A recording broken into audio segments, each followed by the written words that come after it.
Hello, my beautiful souls. Welcome sa ating tarot reading sessions. Keep in mind, general reading po ito. Maring mag-resonate, maring hindi. Kunin nyo na lang po kung para sa inyo and leave the rest. Maring mag-shift na energies or magkabaliktad ang sitwasyon. Kaya kayo na pong bahala kung saan kayo nakalugor sa reading natin. Okay? So, let's see.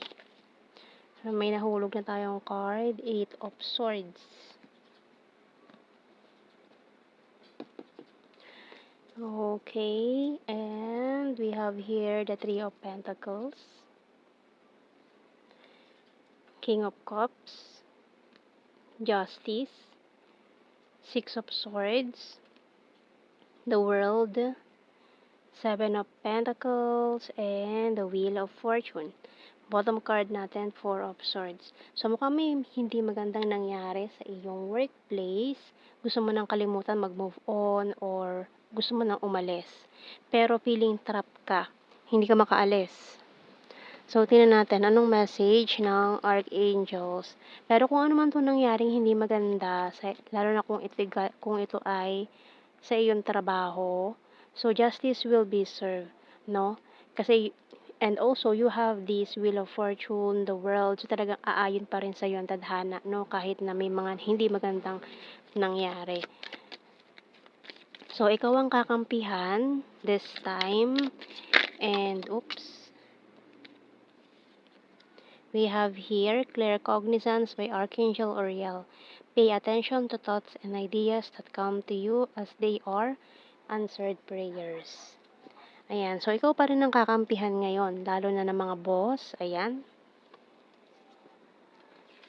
Once na malaman nila yung side mo or yung totoo, ayan, mapapanish yung taong gumawa nun. Or baka siya yung matanggal. Kasi ang plano nitong taong ito, ikaw yung gusto niyang matanggal dyan sa iyong workplace. Kaya ginawa niya yun, siniraan ka, no? So, tingnan natin mga signs and symbol cards.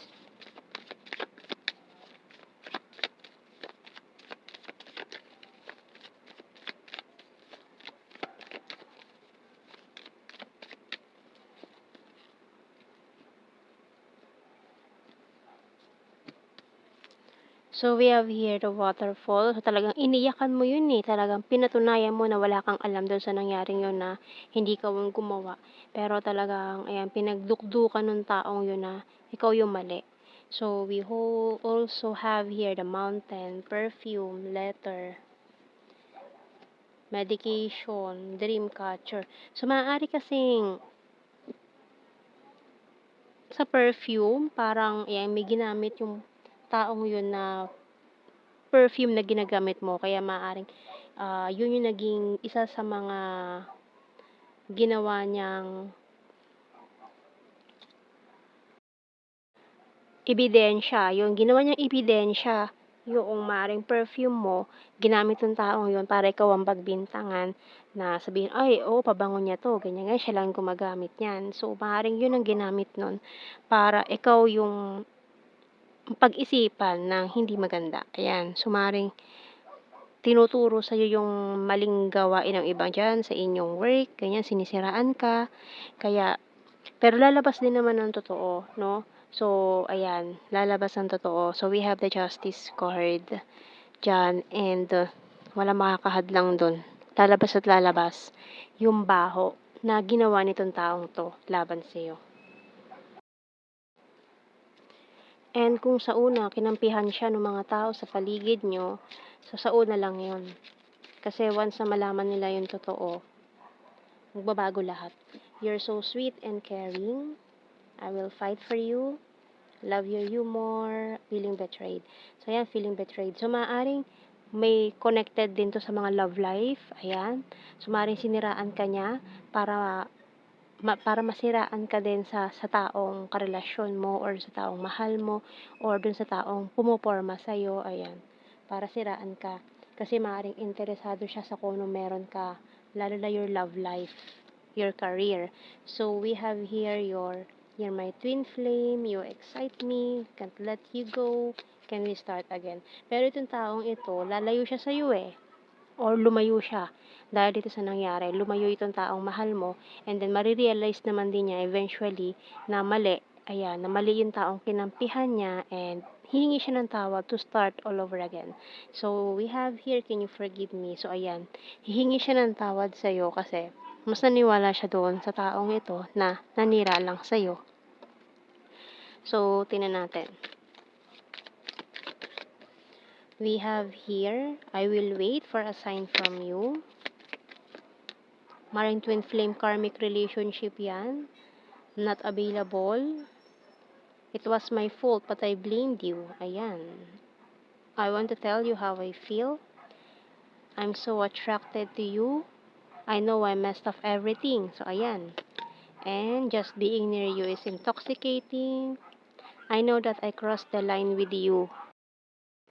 Bottom card natin, I look for you everywhere. And kuha tayo ng mga initials natin.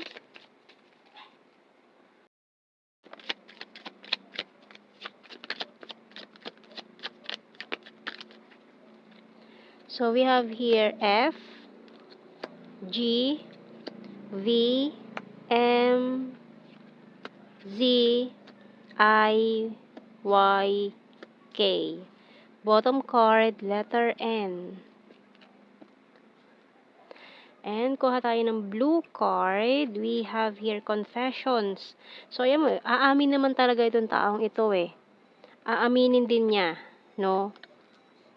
Kaya aayon pa rin talaga sa'yo ang tadhana dito. We have here mirroring and union of hearts. So, talagang kung kayo na itong taong ito na siniraan ka niya doon, or this is a karmic partner na pinagdaanan nyo, no? Talagang maaayos at maaayos pa rin yan, and aaminin nitong taong to na yung mga nagawa niyang kasalanan. Ayan. Kaya siya na rin yung mismong lalayo sa inyo, aalis. Kasi maaaring tanggalin din talaga siya. Ayan. And tingnan natin general signs and messages. Rainy season, crazy for you, province, lake, need more signs, December, Libra, Wands is fire sign, Aries, Leo, Sagittarius, practical, popular, and Visayas, beach, killer smile, flirtatious, sarcastic, Aquarius, sexy body, and creepy stalker. Present lover, intelligent, coins is earth sign, Taurus, Virgo, Capricorn, city and water sign, Cancer, Scorpio, Pisces, high expectations, beautiful, and another twin flame card. So, yan ang ating reading, my beautiful souls. Thank you for watching. Take care and God bless. See you in our next reading, guys. Bye-bye.